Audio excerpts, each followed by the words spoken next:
Gledalke in cenjeni gledalci, lepo pozdravljeni še v eni domači oddaji Pot poti. Pred nami je mesec december, mesec obdarovanj, lepih želja, veselja, sreče in tako naprej. Veliko ljudi se v tem trenutku postavi v položaj, ko čuti obup, tesnobo. Tokrat sem v Škofiji Celje, v župniji Laško in lepo pozdravljam tukajšnjega župnika, gospoda Roka, bo pa živi v naši domači oddaji Pot poti. Lep pozdrav tudi jaz tebi in vsem poslušalcem in gledalcem. Morda bi se na začetku našim gledalcem oddaje Pot poti tudi predstavili.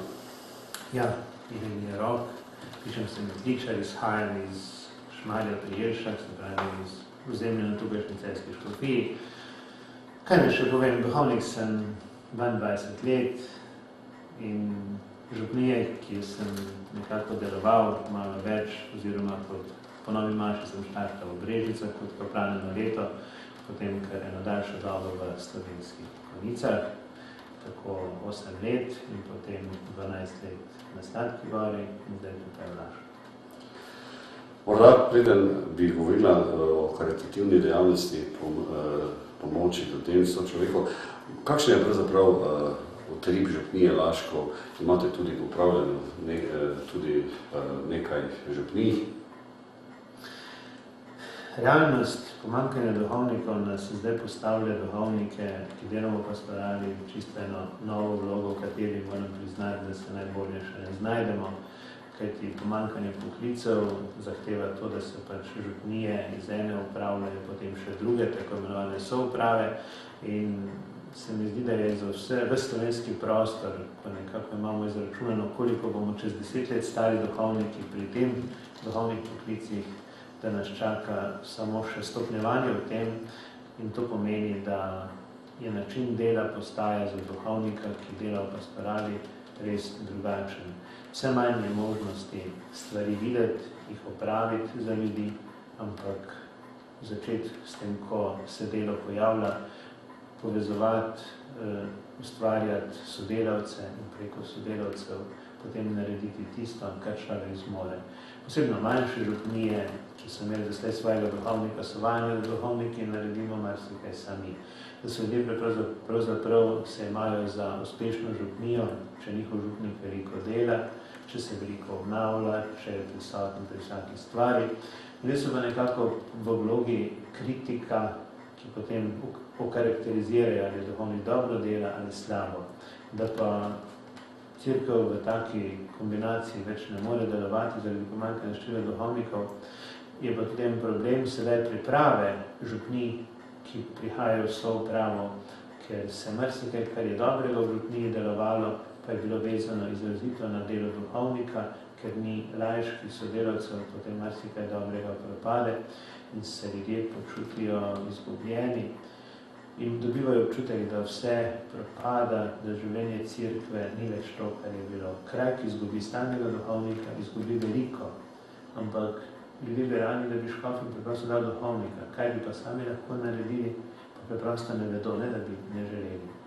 To je realnost, s katero se srečujemo vsi duhovniki sedaj v slovenskem prostoru, ker se nam število aktivnih duhovnikov, ki so bili po vojni, številčni močni letniki sedaj, ki ljudje zaključuje svoje pastoralno obdobje in se nam bo še čez leta še bolj drastično prikazalo, kaj bo to pomenilo v slovenskem prostoru delati v pastoralno.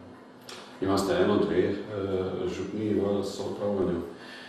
Trenutno smo v Laškem sicer 2 duhovnika, ampak upravljamo 4 delovna mesta. Upravljamo 2 župniji, tako ker je v Laškem so bili seveda tudi še v zadnjih časih kaplani, za Laško, ker je to večja župnija, sta nekako 2 duhovnika, Rimske Toplice, ki je imela do 2009 svojega duhovnika, sedaj ni to upravljala, in pa še službo škofijske Caritas, ki bi tudi v idealnejših časih zahtevalo prav enega samostojnega človeka, duhovnika, ki bi delal na tem področju.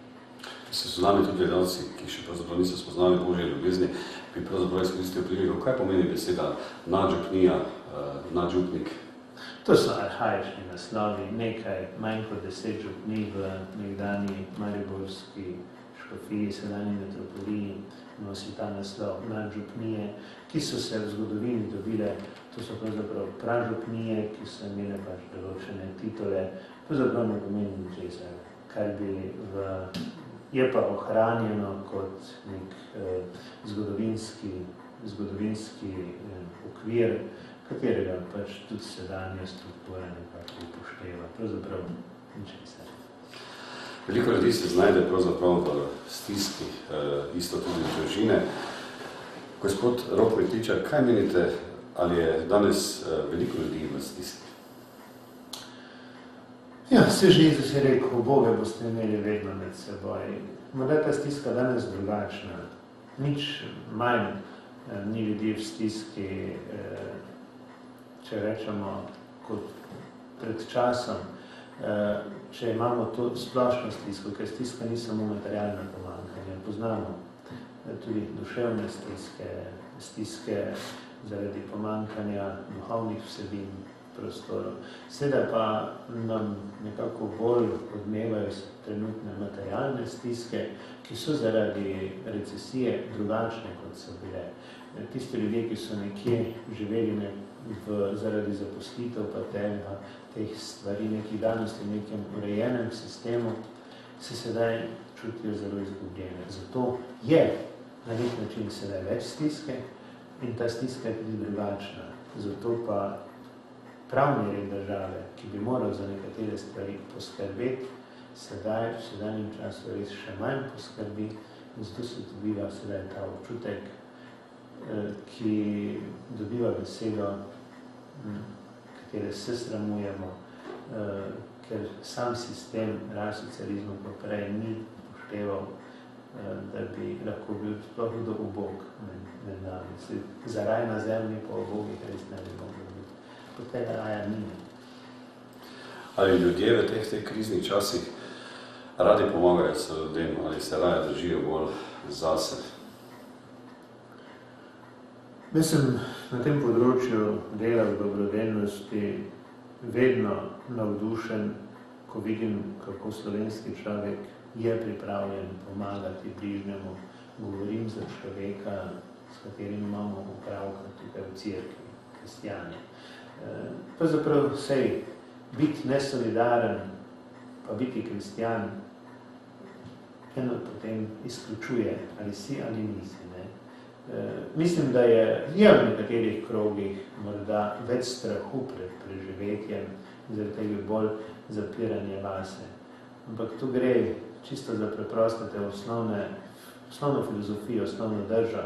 Če vzamemo za izhodišče to, da ni najbogatejši tisti, ki ima največ, kot 100 najbogatejših Slovencev, ampak tisti, ki najmanj potrebuje, se pravi, da je bogatstvo na nekih drugih vrednotah, potem vidimo, da ti ljudje, ki se zadržujejo nekako pod okriljem Evangelija, na en svoj način pomagajo, drugi ljudje pa tudi pomagajo. Jaz ne bi okarakteriziral Slovencev, da smo škrtnari.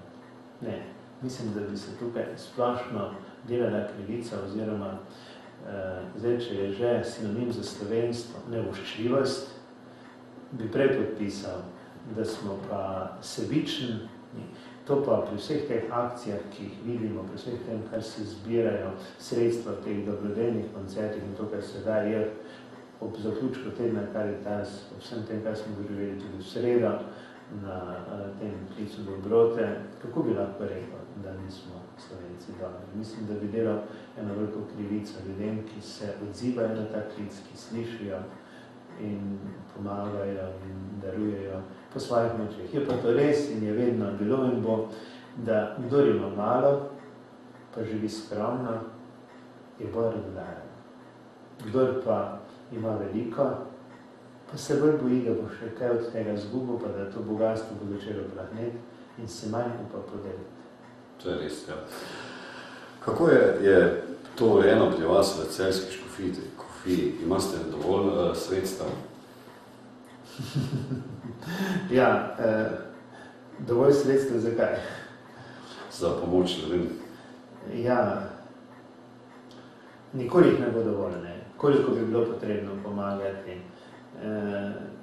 Je pa, vedno se pa najde neka rešitev, ker eno so sredstva, s katerim pomagamo ljudem, drugo je pa tisto, da ko so ljudje v stiski, da imajo preprosto možnost o svoji stiski spregovoriti z nekom, da jih nekdo posluša, da jim nekdo ob tem, ko so se znašli v nezavidljivem položaju, preprosto daje čutiti, da s tem niso izmeček družbe, da niso breme družbe, da zaradi svoje neproduktivnosti, še prav posebej, če so izgubili delovno mesto, ni to v prvi vrsti njihova krivda.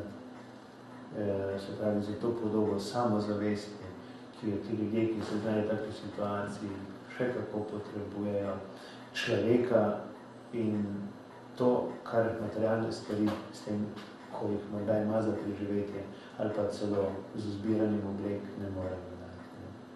Tak človek najde ob človeku, ki se mu posveti, ki v njem vidi to, kar nas je učil Jezus, drugega Kristusa. Vidi to. In zato je recesija in to stanje za življenje cerkve nekaj pozitivnega. Je izziv.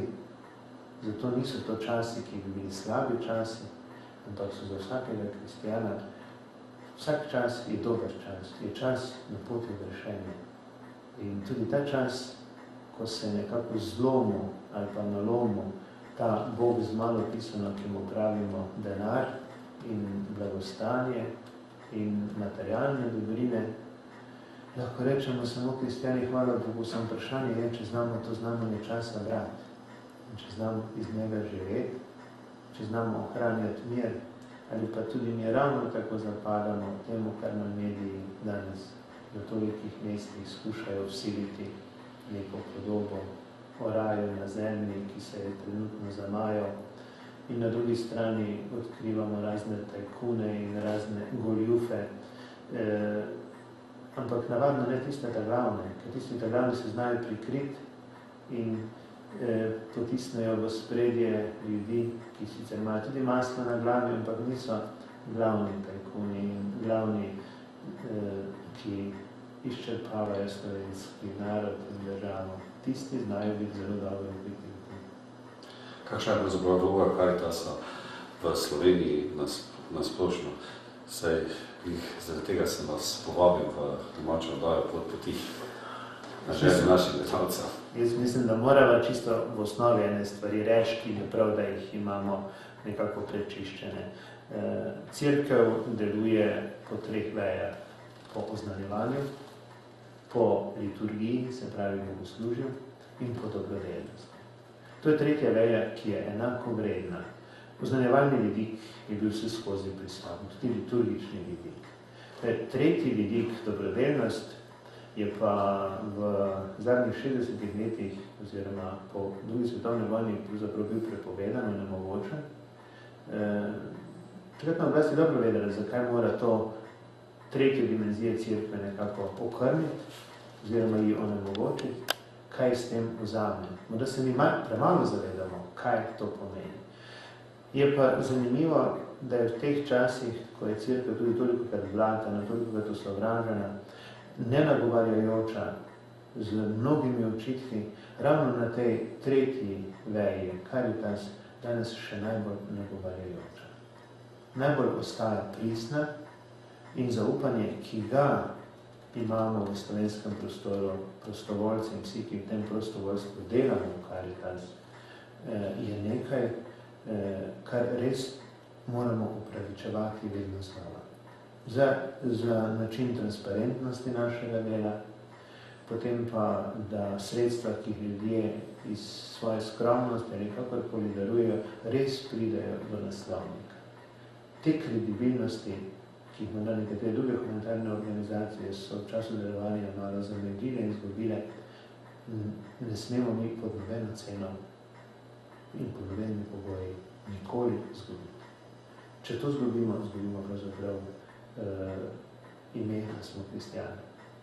In tega je prav, da se zelo zavedamo. In včasih kar malo pogrešam ravno te poudarke v raznih teh oddajah in javnosti, da bi sploh imel človek priliko, da bi povedal, da je pravzaprav cela armada prostovoljcev. In da imamo v tej strukturi, da sploh lahko Karitas v cerkvi deluje tako malo ljudi zaposlenih, najnujnejše, tudi kot ima ena občina zaposlenih na področju humanitarne dejavnosti na svojem področju, ima naprimer cela škofija.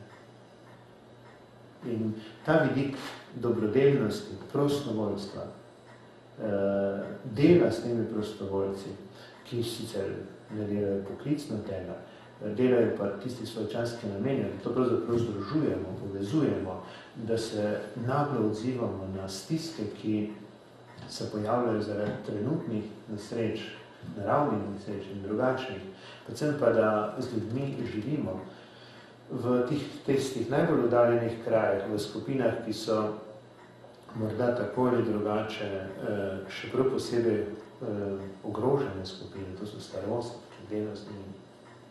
Ja, to je tisto lepota našega dela, se uresničuje in prav, da se uresničuje evangelij v tem, da ne ve levica, kaj dela desnica.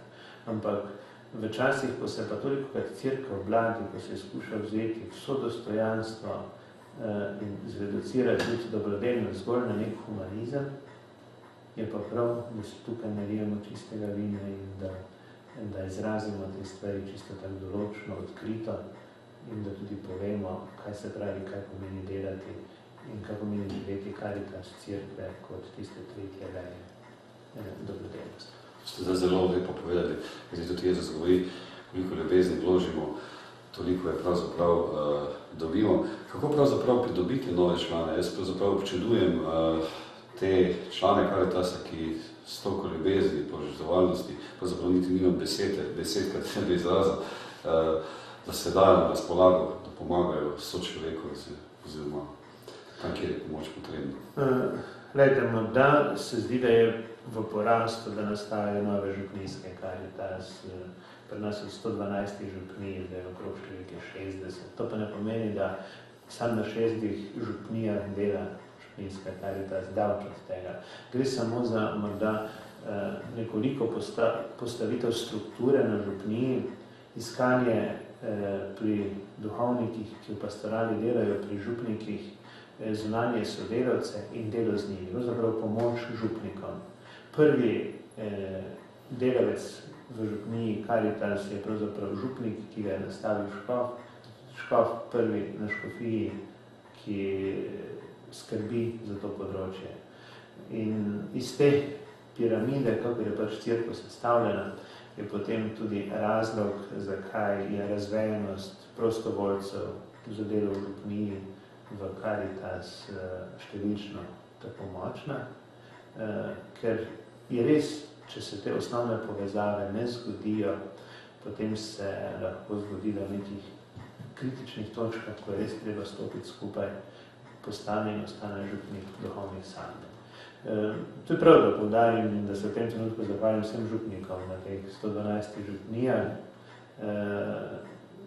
kot tisti, ki me pač škof pooblastil, da se na tem področju angažiram in mi zaupal to službo, ta mandat, ki ima pravno tako omejeno obdobje 5 let, da v tem tednu Karitas nekako začutimo, da je pravzaprav to naš teden, tako kot je naš advent in bomo vsi obhajali božične praznike za svojimi farani in to upanje, ki ga bomo sejali in ga poskušali ljudem izročiti z sporočilom, da se je odrešenik rodil. Ravno zato, da bi odrešil človeka, to odrešenje je potrebno tudi skrb za bližnjega postaviti na to svoje mesto. In to so tisti pravi oznanjevalci, ki si potem poiščejo svoje sodelavce in vidi se, da ravno kot sem prej omenjal problem župnik, ki prihajajo v soupravo. Tudi na tem področju dobrodelnosti. Zelo lepo sodelujemo tudi z župnijami, ki nimajo stalno živečega župnika, pravi, ki so v soupravi, kako se tam ljudje bolj čutijo zdaj odgovorne, kako iščejo, kako se želijo izobraževati, kako iščejo povezavo. Tudi spoštovalni, ker vedo, da domači župnik vsega ne zmore, še bolj iščejo informacije na škofijski Karitas. In še eno stvar smo začeli v škofiji Celje, to je pomoč župnikom, ki obiskujejo ostarele in bolne za prve petke. Vemo, da so to ljudje, ki so dokler so lahko bili stalni nedeljniki, koliko nam število nedeljnikov upada, vidimo, da mnogi so pa tudi taki, ki več ne morejo v cerkev in zato smo pripravili eno zloženko, smo povabili tole za srečanje 4 izobraževanja, tako imenovanih tečaj za osebno pripravljenost in liturgično pravilnost prinašanja svetega obhajila bolnim na dom. To pomeni, da ti, ki bodo pripravljeni, ki se bodo za to usposobili, ko bodo prišli v nedeljo ali pa za praznik k maši, bodo z vednostjo domačega župnika, ki jim bo dal svetorešne telo ob koncu maše, tudi za na dom tistemu stalnemu, ki ga duhovnik obiskuje za prvi petek. To je na nek način neka novost, ravno Karitas v slovenskem prostoru, katero še uvajamo. In se mi zdi, da je po tem prvem srečanju, ki smo ga imeli prejšnji torek s temi, iz 17 župnij je prišlo 52 ljudi, ki so jih postali župniki, ker je samo na vezi z župnikom, tam, kjer župnik to potrebuje. In se mi zdi, da odpiramo zopet eno področje, ki je danes zelo potrebno, da bi duhovno vsebino, se pravi, ko vstopa Karitas na področje liturgije, tako izpopolnili te ljudi, ki delajo na področju Karitas ali pa tudi ne Karitas, ampak so v župniji aktivni, ne kot tisti izredni delilci obhajila pri mašah tam, kjer župnik ne more deliti, ampak prav s tem namenom, da bodo ljudje tretjega življenjskega obdobja, ki so bili redni nedeljniki ali pa kako ali drugače sedaj prikrajšani, zato da bi lahko prijeli rešne telo, da Jezus prihaja preko teh prostovoljcev do njih na dom. To se mi zdi zelo čudovita gesta. Veliko ljudi je je na tak način lahko tudi duhovno povezano. Koliko ljudem ste pomagali in kakšni so bili odzivi ljudi, morda kot je pred časom poplavljala Savinja? Ja, tok Savinje, ki je v zadnjih, se pravi 18-19. september, imel tudi tukaj v Laškem eno svojo vsebino, je zajel ne le pri nas, tudi v drugih krajih, še posebej potem tudi dol Dobova in pa nekateri drugi konci so bili deležni teh poplav. Jaz bi zdaj številko malo težko rekel, ker se te številke se najde tudi na internetu, še vedno se kaj prihaja, vedno je še ta faza še ni zaključena. Zdi se mi ravno za Laško je ena stvar zanimiva, čeprav tisti najbolj vitalni naseljeni deli niso bili poplavljeni, bolj so bili poplavljeni objekti, kot je kulturni dom, policija. Skratka, objekti, ki so bili grajeni po drugi svetovni vojni na krajih, kjer so bile nekoč polja, ravno z nekim namenom skozi stoletja, nekaj malega pa tudi stanovanjskih hiš. Kakšen plaz je bolj prizadel in so se ljudje bolj znašli v stanovanjski stiski. Tudi Marija Gradec, ta ovinek, ki je nekaj hiš kar prizadel s poplavami. Ampak tu se mi zdi ena stvar, ki sem jaz sam osebno doživel, to sta bila petek in sobota. Prvič sem zdaj, drugo leto sem tukaj v Laškem in moram reči, da poplava deluje name, delovala ta daroča Savinja, ki toliko vlači s seboj. Ja, človek se zave svoje meje, svoje majhnosti, svoje nebogljenosti pred to veliko silo reke, ki drugače, ko je mirnost, tudi tako prijazno, romantično deluje, se pa to razbokoti, pa vzbuja velik strah. Sta pa tu 2 dneva, ki imamo v Laškem celodnevno čiščenje. In zame je bilo en čisto posebno izkustvo, ker smo bili pravzaprav odrezani od sveta, pa sem sam naprej tudi veliko planov, kaj vse v teh dveh, poleg tega, da bo v cerkvi celodnevno čiščenje še moral storiti, in da so iste poplave 2007 bile na isti dan. Zanimivo. Isti dnevi. In se sprašujem, ja, morda pa skuša nas Gospod tudi s tem opozoriti v naši domišljavosti, kje si naj vzamemo čas. Meni kot župniku osebno ne. Tako sem bil 2 dni pred Najsvetejšim z eno čisto drugačno vsebino, kot bi bil verjetno drugače z mislimi še marsikje in obveznostmi drugod. Ne rečem, da je to razlog poplav, tako malo željoče ne bi skušal razmišljati. Mi je pa dalo veliko to misliti, da se človek ustavi, da se zaveda svoje majhnosti, svoje nebogljenosti in da ima narava eno svojo moč, ki je človek nikoli ne bo mogel v bistvu obvladati tako, kot bi jo želel. In da je potrebno iskati moč za premagovanje stisk nekje drugje. Kako vas je pravzaprav gospodova roka vodila, da ste postali predsednik Karitasa v celjski škofiji? Ja, kam vem, to bi mogli škofa vprašati, takratnega sedanjega škofa Stresa, on me je pač preprosto poklical, me videl v tem, da bi pač, takrat sem bil na manjši župniji in me smatral kot mlajšega duhovnika, da bi še rad to področje nekako pokrival, ker je sam postavil v nekako osnovno vodilo novostanovljenih škofij, takrat kar na prvo mesto dobrodelnost in je imenoval, da mora biti to kot lakmusov papir živosti župnij, se pravi škofije. In od takrat naprej pač delujemo v eni lepi harmoniji, saj v bistvu Karitas ni začel z ustanovitvijo škofije. Ampak letos obhajamo 20-letnico delovanja. Karitas v Sloveniji visoko častitljivo obdobje. Res, da sem vsa leta sodeloval kot duhovnik v pastorali v Karitas, tudi na prejšnji župniji, ko imel ustanovljeno Karitas. Ampak tisti način dela je morda drugačno od sedanjega, ki zahteva pa pričakuje se morda neka angažiranost. Ta čut, da človek opazi človeka v stiski, je pa pravzaprav dar, ki ga daje evangelij. Mislim, da je to.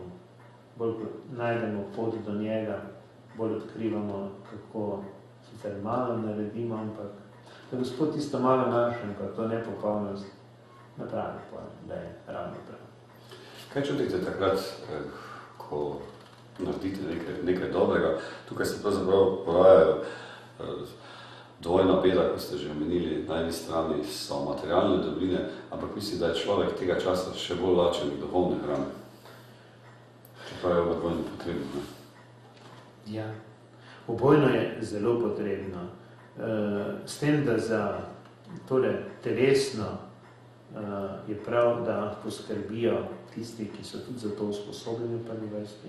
Čeprav cerkev ne mora odstopiti, da tega ne bi. Ampak če vzamem iz tiste prilike, kako je Jezus je sam povedal, kdo je moj bližnji, ne? Ko pravi, da je, kak je padel med razbojnike, ne? Eni so šli mimo. Taki se je ustavil, pa je bil sicer po rangu tistim poslušalcem, ki Jezus to priliko pripovedoval, nekdo, ki sploh ne sodi v njihov okvir, da bi bil spoštovanje vreden človek, je potem Jezus tu pokazal, ne, kako ga je sam tisto osnovno prvo poskrbel, potem pa ga zaupal gostilničarju. V tem gostilničarju jaz vidim institucijo, se pravi, ki skrbi poklicno za določene. Ni vsega naredil sam.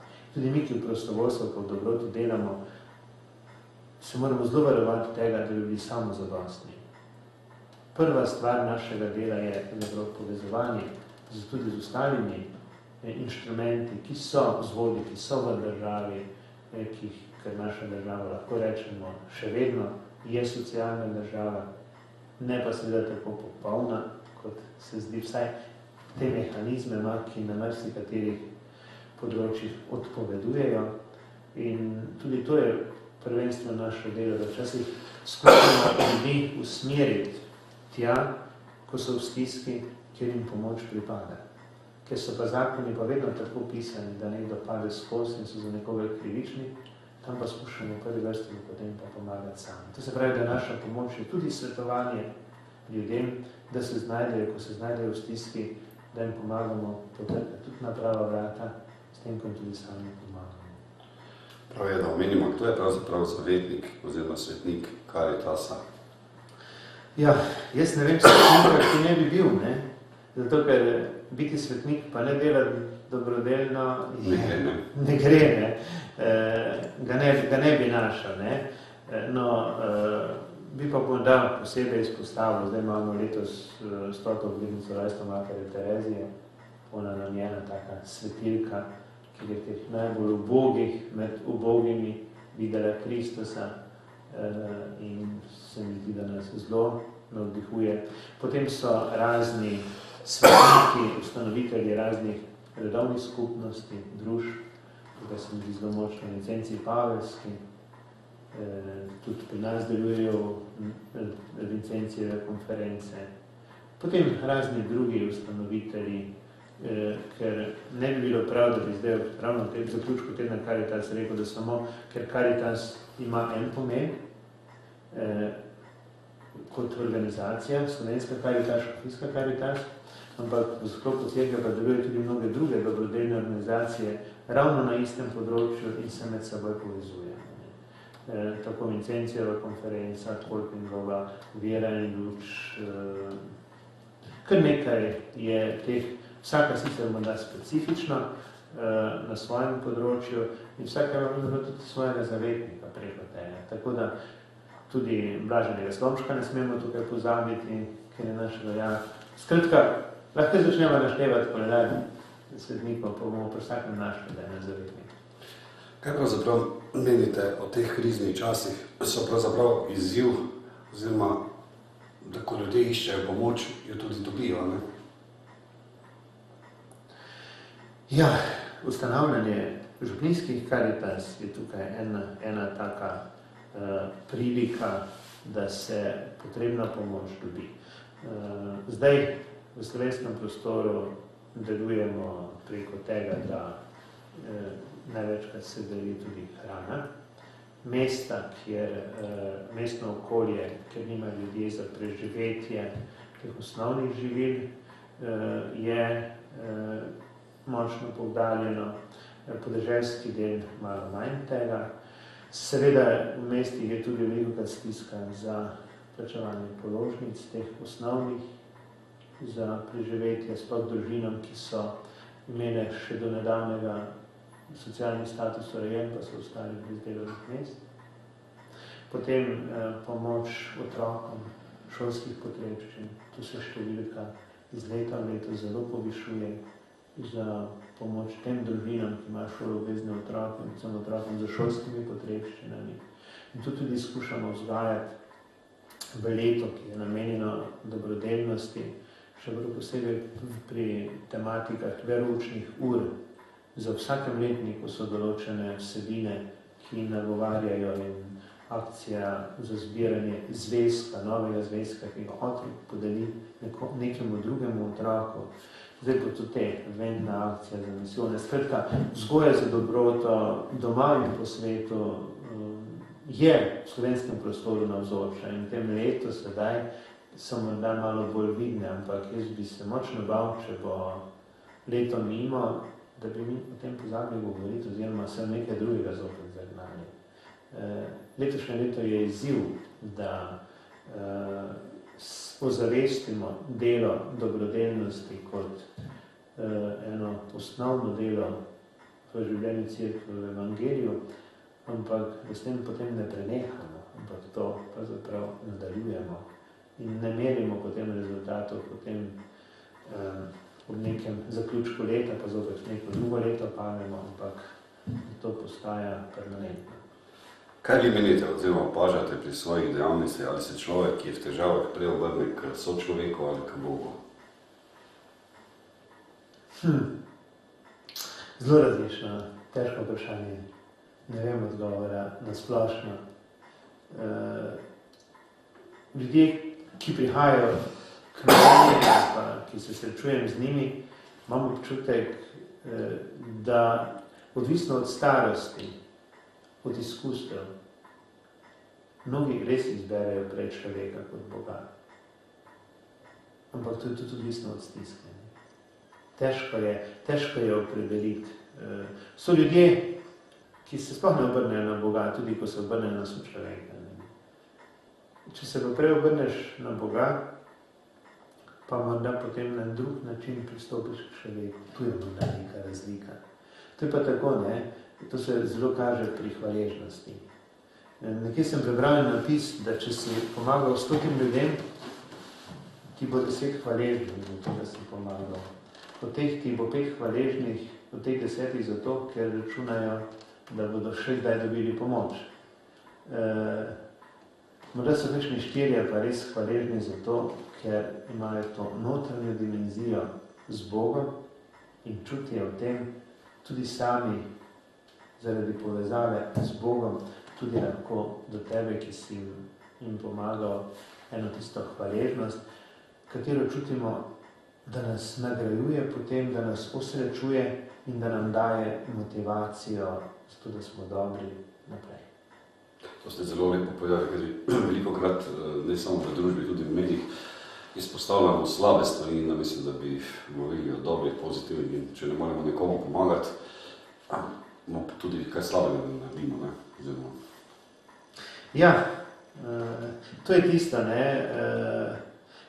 Največkrat pa se mi zdi, da ne opazimo in da se zato premalo vzgajamo, tega se premalo zavestimo, da ko jaz nekoga prejmem nekaj dobrega, zmorem in imam toliko bogatstva v sebi do človeka, lahko sem zelo reven, ampak da vidim tistega, ki mi je pomagal in mu zmorem reči hvala. Tudi med samimi prostovoljci, ki delajo dobro, je ta čut potrebno negovati in vzgajati. Ni samoumeven. Nikoli ni samoumeven. Pravzaprav je to za eno srčno kulturo, ki je človek, ko jo zasluti in če jo neguje, jo ima, če jo pa nima, ampak da lahko vztrajaš in da delaš dobro, potrebuješ neko drugo motivacijo. Ne? In v tem je, jaz čedalje bolj vidim eno razliko med humanitarnimi organizacijami in delati dobro v cerkvi, ker človek dela zaradi nečesa drugega. Ne zaradi tega, da me bo nekdo pohvalil, da bom nekje viden, da bom zapisan, da me bodo mediji objavili, da bom videl poročilo, kaj sem se videl na televiziji. Ne. Če je to tisto, zakaj delam dobro, bom enkrat omagal in bom rekel, ne grem se več. Da so tudi nehvaležni in tudi mislim, da tisti motok včasih vedno darja tudi glede stisk in vsega tega in ta poudarek medijev slabega, ravno zato, ker je zgolj ta človeški vidik tako v spredju.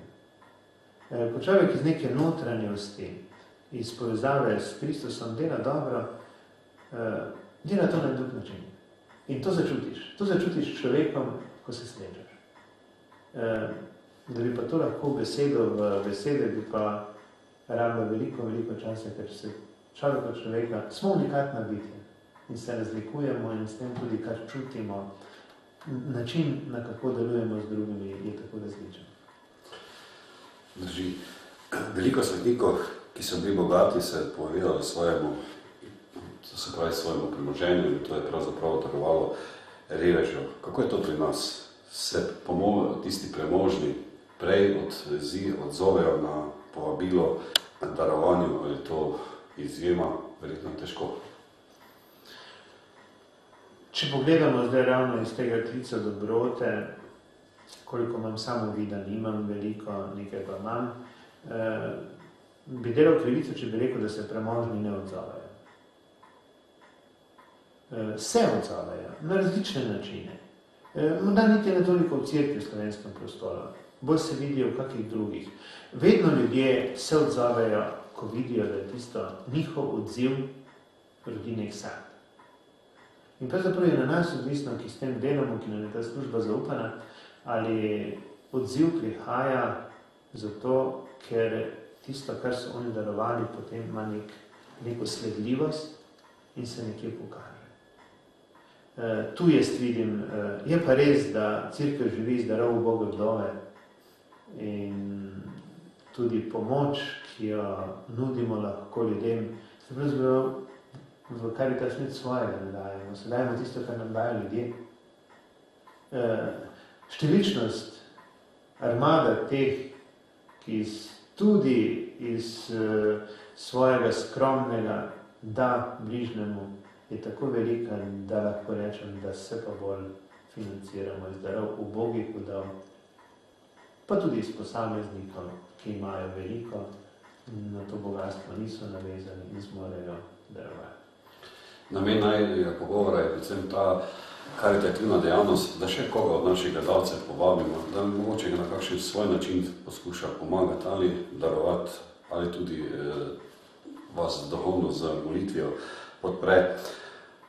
Ali Slovenci uporabljamo besedo bogat, bogataš, kaj vi menite? To sta dve besedi, ki jih marsikdo tudi narobe razume, čeprav ste že nekaj nakazali o tem.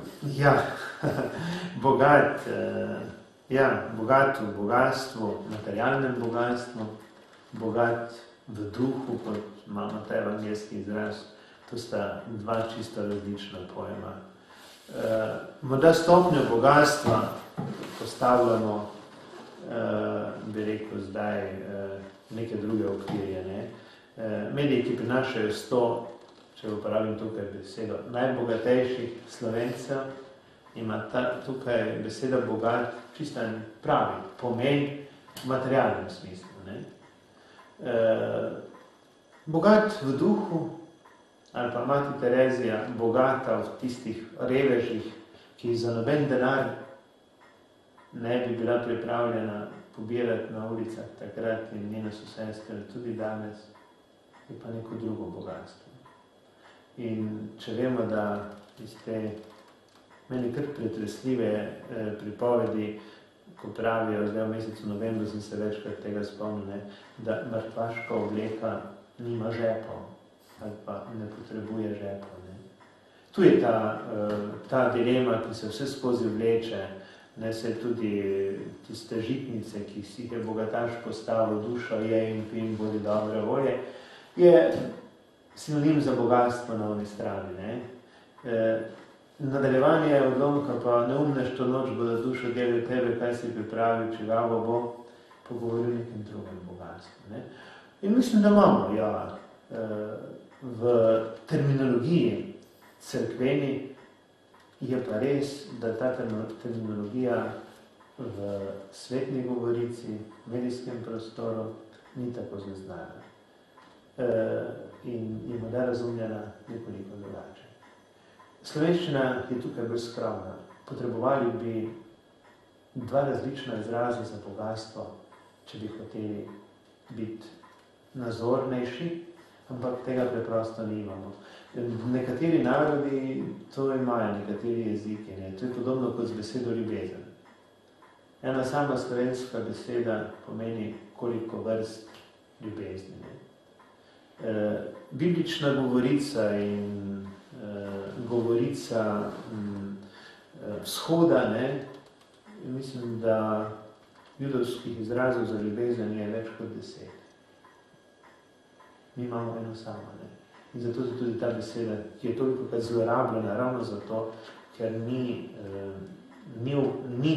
nimamo sporednih izrazov, ki bi čisto konkretno, pridevnikov, ki bi čisto konkretno samostojno besedo tvorila za ljubezen in tudi ne za dobroto. Pred nami je mesec december, običajno je to mesec obdarovan, praznovan. Kako bo to pri vas? Kako bi povabili ljudi, ki razmišljajo o tem, da bi sočloveku pomagali, da bi se odločili ta korak? Kaj jim pravzaprav svetujete? To je tudi mesec, kjer dobivam veliko pisem naših gledalcev, da je pot poti, predvsem tistih, ki so osamljeni. Kako bi to osamljenost premagali? Kaj narediti?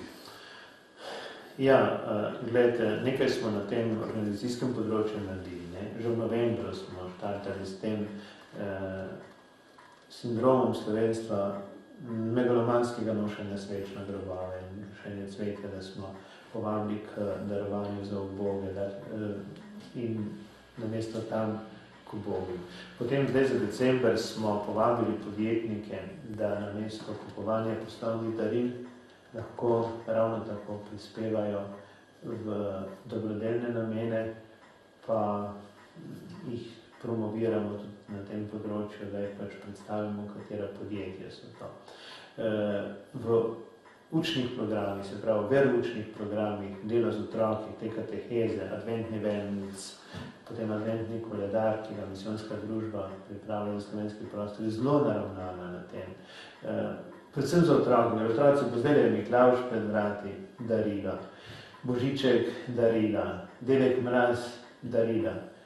In so kar pozabili otroci, da bi tudi sami bili Miklavži, Dedki Mrazi, Božički. Ta vzgoja kot ta primer.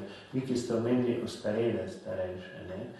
Razne delavnice se delajo na teh področjih, kjer se vstopa skupine za samopomoč, da bi se človek videl ovrednotenega, potem povezave, obiskov v domove za ostarele, ki župnijske Karitas s pridom pripravlja celo leto.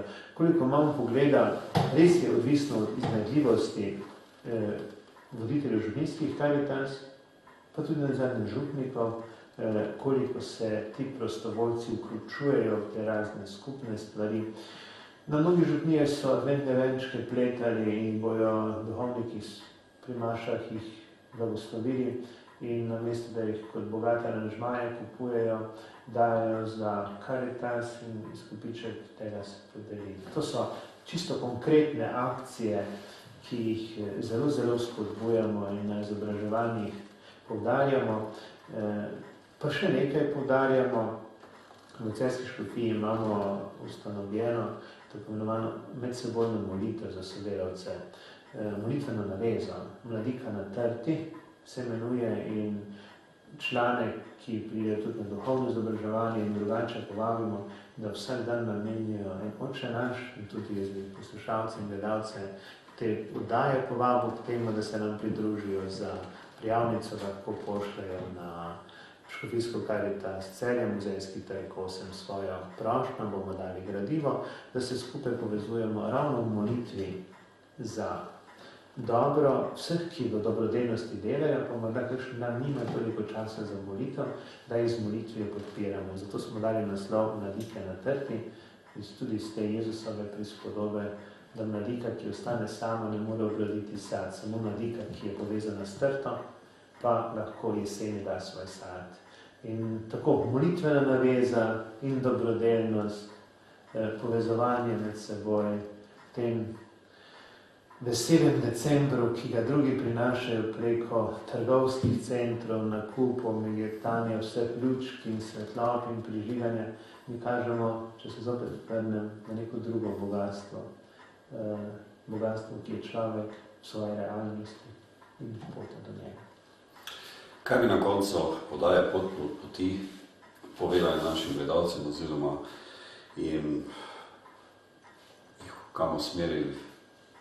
To je tudi čas, ker človek lahko v tem mesecu tudi, ko ste že omenili, tudi drugače zapolni čas nekaj dobrega za Boga.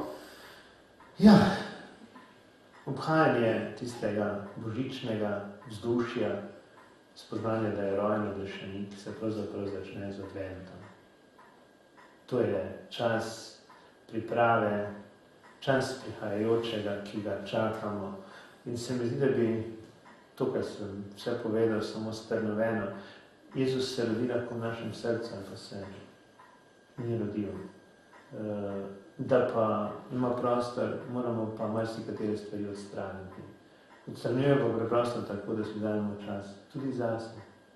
In v povezavi z Kristusom potem lahko delamo dobro.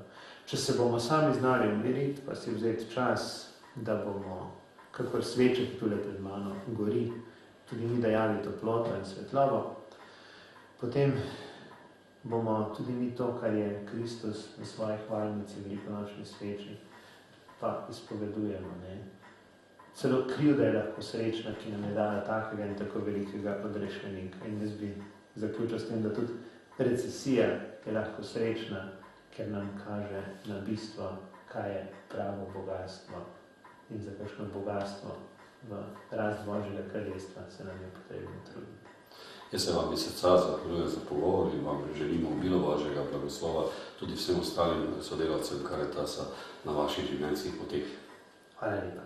Vas, spoštovane gledalke in gledalci, pa lepo pozdravljam z lepim krščanskim pozdravom. Hvala Jezus in Marija.